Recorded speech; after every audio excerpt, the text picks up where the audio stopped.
वृंदावन बिहारी लाल की जय। कार्तिक मातम पुराण की जय। 30वां अध्याय। बोलो हरे नमः। भगवान कृष्ण ने कहा, हे प्रिय नारद जी के वचन सुनकर महाराजा पृथु बड़े विस्मित हुए।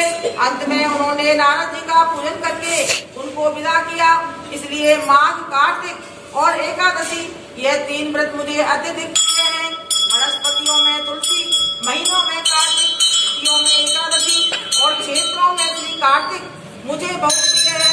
जो प्राणी जितेंद्रिय होकर इनका सेवन करता है वह यज्ञ करने वाले मनुष्य से भी अधिक प्रिय लगता है। जो प्राणी विधि से इनकी सेवा करते हैं उनके मेरे अनुग्रह से सब पाप दूर हो जाते हैं। भगवान कृष्ण के वचन सुनकर सत्यभामा ने कहा, हे नाथ, आपने यह बात बड़ी आश्चर्यजनक बताई। कही है कि दूसरे के लिए पुण्य के फल से कलह की मुक्ति हो गई। यह प्रभावशाली कार्तिक मास आपको अधिक प्रिय है, जिसे पतितों का पाप केवल स्नान के पुण्य से ही नष्ट हो जाता है। दूसरे मनुष्य द्वारा किया हुआ पुण्य उनके देने से कैसे मिल जाता है, यह आप मुझे बताइए। तब भगवान कृष्ण ने कहा, बिना दिया हुआ पुण्य और पाप जिस कर्म द्वारा मिलता है सो सुनो। सतयुग में देश ग्राम, सतयुग में पाप पुण्य दूसरे के संग से, दूसरे के साथ खाने से, दूसरे के साथ बैठने से, 5 कदम चलने से।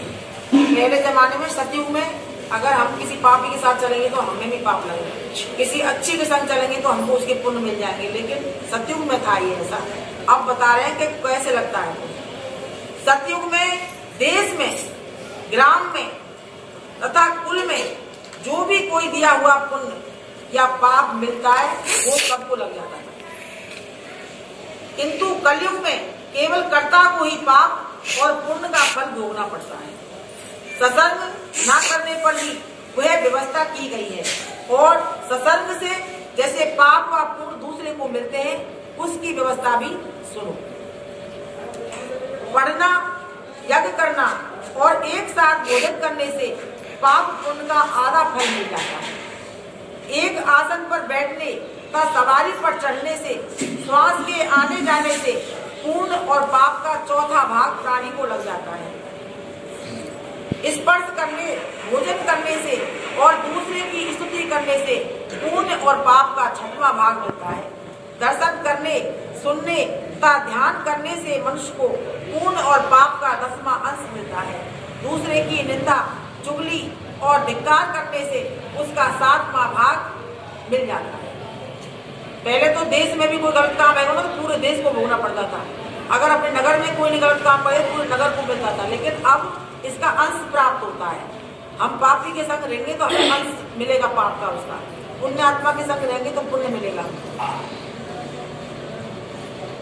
दूसरे की निंदा, चुगली और धिक्कार करने से उसका 7वां भाग मिलता है। पूर्ण करने वाले मनुष्य को की जो कोई सेवा करता है वह सेवा का भाग ले लेता है और अपना पूर्ण उसे दे देता है। नौकर और शिष्य के अतिरिक्त जो मनुष्य दूसरे से सेवा करवाकर उसे पैसे नहीं देता तो वह सेवक उसके पुण्य का भागी होता है। जैसे हमने कोई काम वाला रखा, कोई काम, कोई चाय वाला बुलाया, कोई शादी में खाना बनाने वाला, उसको तुम न मत दो, काम करवा लो, झगड़ा कर दो, पैसा मत दो, तो उसका बहुत बड़ा पाप है। तो वह सेवक उसके पुण्य का भागी होता है। पंक्ति में बैठे हुए भोजन करने वालों की पत्तल को जो व्यक्ति लाभ दिलाता है, जैसे बांके बिहारी जी पे अन्नकूट हो तो औरत ऐसी भक्ति है क्या एक दूसरे की पत्तल भाग लाभ के भक्ति है, उसका पाप लगता है। वह उसे जिसकी पत्तल उसने लांगी है अपने पुण्य का 6वां भाग दे देता है। स्नान तथा ध्यान आदि करते हुए मनुष्य जो व्यक्ति बातचीत करता है या उसे स्पर्श करता है वह अपने पुण्य का 6वां भाग उसे दे जाता है। जो मनुष्य धर्म के काम के लिए दूसरों से धन मांगता है पुण्य का भागी होता है। अगर हमारे पास कुछ पैसा नहीं है, हम दूसरे से लाके अपना कोई दान कर रहे हैं तो जो दे रहा है हमको, चाहे हमको तो वापस करेंगे फिर भी उसको पुण्य लगेगा। ठीक उसी तरह जिस तरह की दान करने वाला पुण्य का भागी होता है, जो मनुष्य